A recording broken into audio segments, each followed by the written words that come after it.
അങ്ങയുടെ നിരാശ എനിക്ക് മനസ്സിലാവുന്നുണ്ട്. നിങ്ങൾ ഈ ചർച്ചയിൽ ഉദ്ദേശിച്ചത് എന്താണെന്ന് വെച്ചാൽ എല്ലാവരും കൂടി വളഞ്ഞിട്ട് ബി.ജെ.പി ആക്രമിക്കുന്ന ഒരു ചർച്ചയാവുന്നുള്ളതാണ്. പക്ഷേ ആം ആദ്മി പാർട്ടി മാത്രം ബി.ജെ.പി ആക്രമിക്കുന്നു, കോൺഗ്രസ് ആണെങ്കിൽ ആം ആദ്മി പാർട്ടി ആക്രമിക്കുന്നു, CPM ആണെങ്കിൽ കോൺഗ്രസിനെ ആക്രമിക്കുന്നു. പ്രതീക്ഷിച്ച പോലെയല്ല. കോൺഗ്രസ് പാർട്ടിക്ക് ലൈൻ പറഞ്ഞു കൊടുക്കുകയാണ്. നിങ്ങൾ ഈ ചർച്ചയിൽ ഇങ്ങനെയല്ല ചെയ്യേണ്ടത്. നിങ്ങൾ ആം ആദ്മി പാർട്ടിനെ ആക്രമിക്കുന്നതിന് പകരം നിങ്ങൾ ബി.ജെ.പിനെ ആക്രമിക്കൂ. ഈ കേസിൽ വിധി വെച്ചുകൊണ്ട് CBIക്കെതിരെയും അന്വേഷണ ഏജൻസികൾക്കെതിരെയും വിശാലമായിട്ടൊരു പോരാട്ടം നടത്താനുള്ള അവസരമാണ് കിട്ടിയിട്ടുള്ളത്. അത് വേണ്ടവണ്ണം ഉപയോഗിക്കൂ എന്നൊക്കെ ചർച്ചയിൽ അവതാരകർ ഇരുന്നിട്ട് കോൺഗ്രസ് പാർട്ടിയുടെ പ്രതിനിധിക്ക് ലൈൻ നിർദ്ദേശിച്ചു കൊടുക്കുന്ന കൗതുകമൊക്കെ ഞാനിപ്പോൾ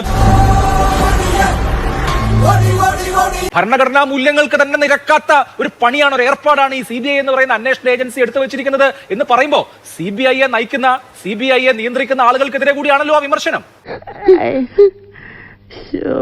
മറ്റുള്ളവർ സംസാരിക്കുമ്പോൾ അങ്ങ് കാണിക്കുന്ന സൗമനസ്യം ഞാൻ സംസാരിക്കുമ്പോൾ കാണിക്കുന്നത് ഞാൻ വിശ്വസിക്കുന്നു. ഞാൻ സംസാരിച്ചു കൊടുക്കുമ്പോൾ തന്നെ നിരന്തരമായിട്ട് ഇടപെട്ടുകൊണ്ടിരിക്കുന്നത്. നോക്കൂ, ഈ വിഷയം ഡൽഹി മദ്യനയവുമായി ബന്ധപ്പെട്ട വിഷയത്തിലേക്ക് ചർച്ച പോകണ്ട. അന്വേഷണ ഏജൻസികളുടെ വൈരുനിര്യാതന ബുദ്ധി എന്ന വിശാലമായിട്ടുള്ള വിഷയത്തിൽ ചർച്ച നടത്താനുള്ള നിങ്ങളുടെ താല്പര്യം ഞാൻ മനസ്സിലാക്കുന്നു. കാരണം ഡൽഹി മദ്യനയവുമായിട്ട് വിഷയത്തിൽ ചർച്ച നടത്തി കഴിഞ്ഞാൽ അവിടെ ഈ പറയുന്ന ആം ആദ്മി പാർട്ടിയുടെയും കെജ്രിവാളിനെയും പ്രതിരോധത്തിലാക്കുന്ന ഒരുപാട് പ്രശ്നങ്ങൾ അവിടെ ഉണ്ട്. അതുകൊണ്ട് അതവിടെ വെച്ചുകൊണ്ട് വൈരുനിര്യാതന ബുദ്ധി എന്ന് പറയുന്ന വിശാല വിഷയത്തിലേക്ക് ചർച്ച കൊണ്ടുപോകണം. നല്ല ഐഡിയ. ഇപ്പൊ അരുൺകുമാർ ഇവിടെ ഇരുന്ന് ചർച്ചയിൽ പറഞ്ഞ കാര്യങ്ങൾ കേൾക്കുമ്പോൾ ഞാൻ അത്ഭുതപ്പെടുമായിരുന്നു. 2 ദിവസം മുമ്പ് ചർച്ചയിൽ എടുത്തിട്ടുള്ള അരുൺകുമാർ തന്നെ മതി അദ്ദേഹത്തിന് മറുപടി പറയാൻ. ഇന്നത്തെ ചർച്ചയിലിരിക്കുന്ന അരുൺകുമാറിന് മറുപടി പറയാൻ മുന്നേ 2 ദിവസം മുമ്പുള്ള ചർച്ചയിൽ തന്ത്രിയെ കുറ്റവിമുക്തനാക്കിക്കൊണ്ടുള്ള കോടതിയുടെ ഉത്തരവിന്റെ വിഷയത്തിൽ വന്നിരുന്നിട്ട് അരുൺകുമാർ നടത്തിയിട്ടുള്ള ചർച്ച എന്താ? പിന്നെ ചൂടാണ്ട് AC ഇല്ല. അത് 40 ദിവസം കേരളത്തിലെ ഏറ്റവും പ്രമുഖമായിട്ടുള്ള ക്ഷേത്രത്തിലെ തന്ത്രീനെ പിടിച്ച് ജയിലിലിട്ട് അതുമായി ബന്ധപ്പെട്ട് വിജിലൻസ് കോടതി പറയുകയാണ് ഒരു അയോട്ട എവിഡൻസ് പോലും ഇയാൾക്കെതിരെ ഇല്ലെന്ന് പറഞ്ഞ കേസിൽ തന്ത്രി പുറത്തിറങ്ങിയതുമായി ബന്ധപ്പെട്ട ചർച്ചയിൽ എന്തായിരുന്നു CPMന്റെ നിലപാട്? അതായത് വിചാരണ കോടതിയുടെ കീഴ്ക്കോടതിയുടെ വിധിയൊന്നും ഒരു വിധിയേ അല്ല. ഇതിന്റെ മുകളിൽ മേൽക്കോടതികളുണ്ട്, മേൽക്കോടതികളിൽ ഞങ്ങൾ അപ്പീൽ പോകുന്നുണ്ട്, മേൽക്കോടതിയുടെ വിധി വരട്ടെ, അതാണ് അന്തിമമായിട്ടുള്ള തീരുമാനം. ഇത് ഞങ്ങൾ തീരെ മാനിക്കാൻ തയ്യാറല്ല എന്നുള്ളതാണ്. ഇന്നാണ് ദിലീപ് കേസിൽ സംസ്ഥാന സർക്കാർ അപ്പീൽ പോകാൻ തീരുമാനിച്ചിട്ടുള്ളത്. 85 ദിവസം ദിലീപിനെ ജയിലിലിട്ടുള്ള കേസാണ്. അവസാനം ഒരു തെളിവില്ലെന്നുകൊണ്ട് അയാളെ കുറ്റവിമുക്തനാക്കി. അന്ന് കേരളത്തിലെ മുഴുവൻ മാധ്യമങ്ങളും ചർച്ചയിൽ പറഞ്ഞിട്ടുള്ളത് കീഴ്ക്കോടതി വിധി വിധിയല്ല, കീഴ്ക്കോടതി കുറ്റവിമുക്തനാക്കിയതുകൊണ്ട് അയാൾ കുറ്റവിമുക്തനാവുന്നില്ല, ഇതിന്റെ മുകളിൽ അപ്പീലുണ്ട്, മേൽക്കോടതികളെല്ലാം അയാൾ കുറ്റക്കാരനാണ് എന്ന് കുറ്റവിമുക്തനാണെന്ന് പറഞ്ഞാൽ മാത്രമേ അയാൾ കുറ്റവിമുക്തനാവുള്ളൂ എന്നുള്ളതാണ്. പക്ഷേ അരവിന്ദ് കെജ്രിവാളിന്റെ കേസിൽ മാത്രം ഇത്രയും പ്രൊസീജിയറുകളിൽ നടന്നിട്ടുള്ള കേസിൽ കീഴ്ക്കോടതി പറഞ്ഞിട്ടുള്ള വിധിയാണ് അന്തിമ വാക്യം. അതും ശരിയാണല്ലോ. വീണ്ടും എന്നെ പറ്റിക്കാമെന്ന് വിചാരിച്ചോ? നോക്കൂ, ഞങ്ങൾ ആ വിധിയോട് യോജിക്കുന്നില്ല, ഞങ്ങൾ ആ വിധി ശരിയല്ലെന്ന് വിചാരിക്കുന്ന ആൾക്കാരാണ്. ഞങ്ങൾ ആ വിധിയുടെ മേലെ അപ്പീലും പോകുന്നുണ്ട്. അങ്ങനെയുള്ള ഞങ്ങളോട് വീണ്ടും ആ വിധിയിലെ ഭാഗങ്ങൾ വായിച്ച് കേൾപ്പിക്കുന്നതിൽ എന്താ അർത്ഥം? അങ്ങേക്കൊന്ന് പറഞ്ഞു മതിയാവേണ്ട, അങ്ങ് ഇംഗ്ലീഷിലും മലയാളത്തിലൊക്കെ തർജ്ജമ ചെയ്ത് കേൾപ്പിക്കുന്നു കേട്ടു ആൾക്കാരെ ബോധ്യപ്പെടുത്താൻ വേണ്ടി. കീഴ്ക്കോടതി വിധിയെ ഞങ്ങൾ അംഗീകരിക്കുന്നില്ല, ആ വിധി ശരിയല്ല എന്നാണ് ഞങ്ങളുടെ പക്ഷം. ഞങ്ങൾ അതിൻ്റെ മേലെ അപ്പീൽ പോകും. അതിൽ നിർണായകമായിട്ടുള്ള ചോദ്യങ്ങൾ ഞങ്ങൾക്ക് ചോദിക്കാനുണ്ട്. ഈ പറയുന്ന ഡൽഹി മദ്യനയത്തിൽ ഒരു അഴിമതി ഇല്ലെങ്കിൽ എന്തുകൊണ്ട് കേസുണ്ടാക്കിയ ഒരു മദ്യനയം വേണ്ടെന്ന് വെച്ചു? അതൊന്നും എനിക്കറിയാൻ മേല. ഇങ്ങനെ എന്തെങ്കിലുമൊക്കെ പറയുമ്പോഴേ എന്റെ മനസ്സിനൊരു സന്തോഷം ഉണ്ടാവുള്ളൂ. 2021 100% സ്വകാര്യ മേഖലയ്ക്ക് മദ്യവിൽപ്പന തീരെഴുതി കൊടുത്തിട്ടുള്ള നയം വിവാദം ഉണ്ടായ സമയത്ത് എന്തുകൊണ്ട് 100% ഗവൺമെന്റ് കൺട്രോളിലേക്ക് ആക്കിയത് കൊണ്ടുപോയി? എന്തുകൊണ്ട് 6% പ്രോഫിറ്റ് എന്നുള്ളത് 12% പ്രോഫിറ്റ് ആക്കാൻ തീരുമാനിച്ചു? മനീഷ് സിസോദിയെ ലീഡ് ചെയ്തിട്ടുള്ള ക്യാബിനറ്റിലാണ് അതുമായി ബന്ധപ്പെട്ടുള്ള തീരുമാനം ഉണ്ടാക്കിയിട്ടുള്ളത്. ഇതുമായി ബന്ധപ്പെട്ട് എന്തുകൊണ്ടാണ് സൗത്ത് കാട്ടിലെ ആളുകൾ അറസ്റ്റ് ചെയ്യപ്പെട്ടപ്പോൾ അവരുടെ മൊഴികളിലെല്ലാം ഇവരുടെ പേരുകൾ ഉണ്ടായിരുന്നത്? എന്തുകൊണ്ടാണ് ബഹുമാനപ്പെട്ട ഹൈക്കോടതി മനീഷ് സിസോദിയുടെ ജാമ്യ ഹർജി പരിഗണിക്കുന്ന സമയത്ത് അയാളാണ് ഈ ആരോപണത്തിലെ കിങ് പിൻ എന്ന് പറഞ്ഞത്?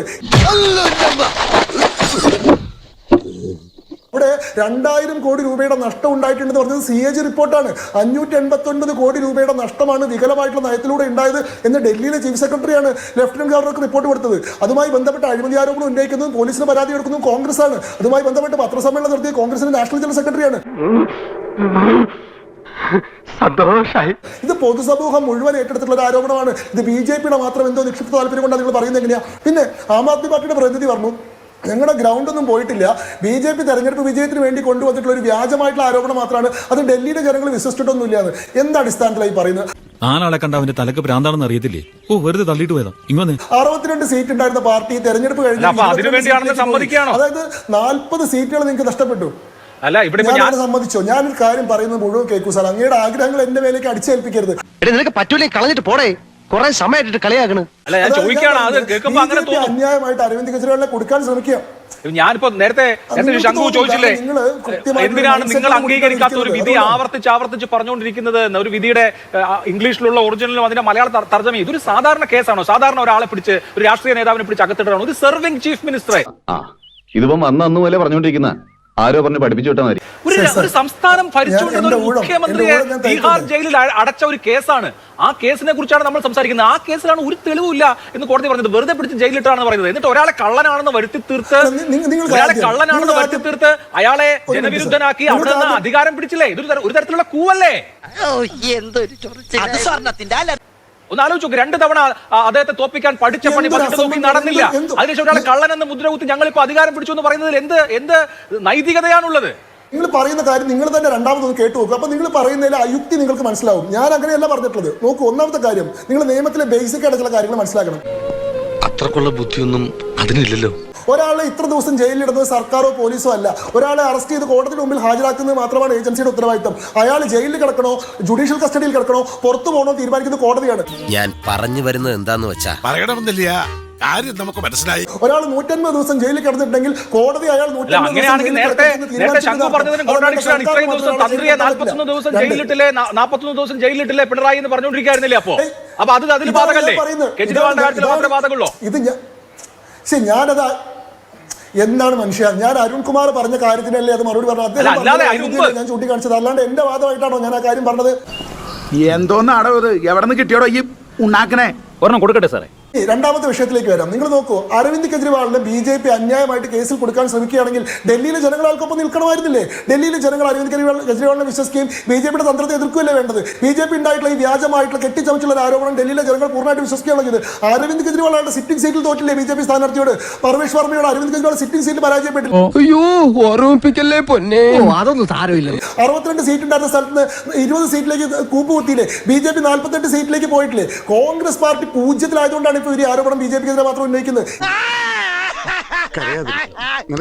ഈ പരാതി കൊടുത്ത ഇതിൽ എന്താണ് കംപ്ലൈന്റ്, ആദ്യത്തെ ഡിഫാക്ടോ കംപ്ലൈന്റ് ആയിട്ടുള്ള ഇതുമായി ബന്ധപ്പെട്ട് പത്രസമ്മേളനം നടത്തിയുള്ള കോൺഗ്രസിനെ ആരോപിക്കാത്ത എന്തുകൊണ്ടാണ്? കാരണം 3 ടൈമായിട്ട് 0 സീറ്റ് മേടിച്ച് നിൽക്കുകയാണ് കോൺഗ്രസ് അവിടെ ഒരു പ്രതിയോഗിയല്ല. ഇവിടുത്തെ പ്രശ്നം അരവിന്ദ് കെജ്രിവാൾ തെരഞ്ഞെടുപ്പിൽ തോറ്റുള്ളത് ഈ ഡൽഹി ലിക്കർ സ്കാമിൽ പോലീസ് അറസ്റ്റ് ചെയ്തുകൊണ്ട് മാത്രമൊന്നുമല്ല. അവിടെ ശീഷ് മഹൽ കോൺട്രവേഴ്സി, അതായത് ലാൽ ബത്തി കൾച്ചർ അവസാനിപ്പിക്കുമെന്ന് പറഞ്ഞുകൊണ്ട് അഴിമതി വിരുദ്ധ മുദ്രാവാക്യമൊക്കെ വിളിച്ചുകൊണ്ട് സാധാരണക്കാരുടെ പ്രതിനിധിയായിട്ട് വന്നിട്ടുള്ള മുഖ്യമന്ത്രി 2ാമത് ടേം വന്നപ്പോൾ സ്വന്തം വീട്, ആഡംബര വീട് കോടി കൂട്ടിയത് 76 കോടി രൂപ ചെലവഴിച്ചിട്ടാണ്. ശീഷ് മഹൽ കോൺട്രവേഴ്സി അതൊക്കെ ഗോപാലകൃഷ്ണൻ ഒരു നമ്പർ അല്ലേ? ഇത് എന്റെ ഒരു നമ്പറാ. യമുന ശുദ്ധീകരണ പദ്ധതി പറഞ്ഞു, യമുന ശുദ്ധീകരിക്കൽ നടന്നിട്ടില്ല. ഡൽഹിയുടെ പൊല്യൂഷൻ കുറയ്ക്കുമെന്ന് പറഞ്ഞു. ഡൽഹി ലോകത്തിലെ 10 പൊല്യൂട്ടഡ് സിറ്റികളിലെ 2ാമത്തെ വലിയ സിറ്റിയായി. ഡൽഹിയിലെ മൊഹല്ല ക്ലിനിക്കുകൾ ഇല്ലാണ്ടായി. ഡൽഹിയിലെ ടാങ്കർ ലോബികൾ, ഡൽഹിയിലുള്ള ജലവിതരണം മുടക്കി. അവിടുത്തെ അടിസ്ഥാന സൗകര്യ വികസനത്തിന്റെ പ്രശ്നം, അവിടുത്തെ എന്താ പറയുക, ഈ പാത്ത് ഹോളുകൾ തകർന്നു വേണ്ടിയിട്ട് സിവിൽ സർവീസ് കോച്ചിന് വന്നുള്ള സിവിൽ സർവീസ് ആസ്പിരന്റ് ഓടയിൽ പൂർണ്ണമായിട്ട് ജനങ്ങൾക്ക് എതിരായിട്ട് ആ സർക്കാർ മാറി ഡിസ്കണക്ട് ഉണ്ടായി.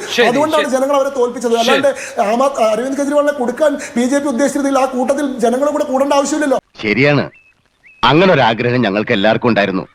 പക്ഷെ നീ വളർന്ന് ഇത്രയും വലിയൊരു തല്ലിപ്പൊളിയാകുമെന്ന് ഞാൻ അറിഞ്ഞോ? അങ്ങനെ നിരാശ എനിക്ക് മനസ്സിലാവുന്നുണ്ട്. നിങ്ങൾ ഈ ചർച്ചയിൽ ഉദ്ദേശിച്ചത് എന്താണെന്ന് വെച്ചാൽ എല്ലാവരും കൂടി വളഞ്ഞിട്ട് BJPയെ ആക്രമിക്കുന്ന ഒരു ചർച്ചയാവുന്നുള്ളതാണ്. പക്ഷേ ആം ആദ്മി പാർട്ടി മാത്രം BJP ആക്രമിക്കുന്നു, കോൺഗ്രസ് ആണെങ്കിൽ ആം ആദ്മി പാർട്ടി ആക്രമിക്കുന്നു, CPM ആണെങ്കിൽ കോൺഗ്രസിനെ ആക്രമിക്കുന്നു. പ്രതീക്ഷിച്ച പോലെയല്ല ഒന്നുമല്ല വന്നത്. കോൺഗ്രസ് പാർട്ടിക്ക് ലൈൻ പറഞ്ഞു കൊടുക്കുകയാണ്. നിങ്ങൾ ഈ ചർച്ചയിൽ ഇങ്ങനെയല്ല ചെയ്യേണ്ടത്. നിങ്ങൾ ആം ആദ്മി പാർട്ടിയെ ആക്രമിക്കുന്നതിന് പകരം നിങ്ങൾ BJPയെ ആക്രമിക്കൂ. ഈ കേസിൽ വിധി വെച്ചുകൊണ്ട് CBIക്കെതിരെയും അന്വേഷണ ഏജൻസികൾക്കുമെതിരെയും വിശാലമായിട്ടൊരു പോരാട്ടം നടത്താനുള്ള അവസരമാണ് കിട്ടിയിട്ടുള്ളത്. അത് വേണ്ടതുകൊണ്ട് ഉപയോഗിക്കൂ എന്നൊക്കെ ചർച്ചയിൽ അവതാരകർ ഇരുന്നിട്ട് കോൺഗ്രസ് പാർട്ടിയുടെ പ്രതിനിധിക്ക് ലൈൻ നിർദ്ദേശിച്ചു കൊടുക്കുന്ന കൗതുകമൊക്കെ ഞാൻ ഈ ഇരിപ്പിൽ അങ്ങോട്ട് സമാധിയായാൽ മതിയായിരുന്നു. അത് കൊള്ളാം. കോൺഗ്രസിന്റെ ലൈനില്ലേ ഏത് കാര്യത്തിലും? മനസ്സിലായി, എനിക്ക് മനസ്സിലായി അങ്ങ് എന്താണ് ആ ചർച്ചയിലൂടെ ഉദ്ദേശിച്ചത്. 2ാമത്തെ ഊഴത്തിലേക്ക് പോകുമ്പോഴേക്ക് രാജുപിതാരോട് അങ്ങ് പറയണം, ആദ്യത്തെ ഊഴത്തിൽ എടുത്തിട്ടുള്ള ലൈനല്ല എടുക്കേണ്ടത്. ആം ആദ്മി പാർട്ടിനെ വിട്ടിട്ട് BJPയെ പരമാവധി ആക്രമിക്കുന്ന ലൈൻ പിടിക്കണമെന്ന് ഇതിനേക്കാൾ വ്യക്തമായിട്ട് അങ്ങേക്ക് പറയാൻ കഴിയുമായിരുന്നില്ല. പക്ഷെ ദൗർഭാഗ്യവശാൽ അദ്ദേഹം അതല്ല എടുത്തത്. അദ്ദേഹം വീണ്ടും അങ്ങേ നിരാശപ്പെടുത്തിക്കൊണ്ട് ആം ആദ്മി പാർട്ടിക്കെതിരെയാണ് തിരിഞ്ഞത്. പോയി ചത്തുടടാ. CPM ആണെങ്കിൽ BJP ആക്രമിക്കുന്ന സമയത്ത് കൂടുതൽ സമയം കോൺഗ്രസിനെ ആക്രമിക്കാനാണ് ചെലവഴിച്ചത്. മൊത്തത്തിലുള്ളൊരു നിരാശ ഞാൻ മനസ്സിലാക്കുന്നുണ്ട്. എന്തായാലും ഇതെല്ലാം ജനങ്ങൾ കാണുന്നുണ്ട്. ഈ കോടതിക്ക് മേലെയും കോടതിയുണ്ട്, എല്ലാ കോടതികൾക്കും മേലെയും ജനമുണ്ട്. ജനം എല്ലാം മനസ്സിലാക്കുന്നുണ്ട് എന്നുള്ളത് മാത്രമാണ് ഞങ്ങളുടെ ആശ്വാസം. ഒത്തില്ല ആ മൂപ്പര് ഒപ്പിക്കാൻ നടക്കുക. ഇനി പോട്ടെ അമ്പിമോനെ പോട്ടറ സാറേ, ഒന്നും വിചാരിക്കില്ലേ മക്കളെ, മാമനോടൊന്നും തോന്നല്ലേ.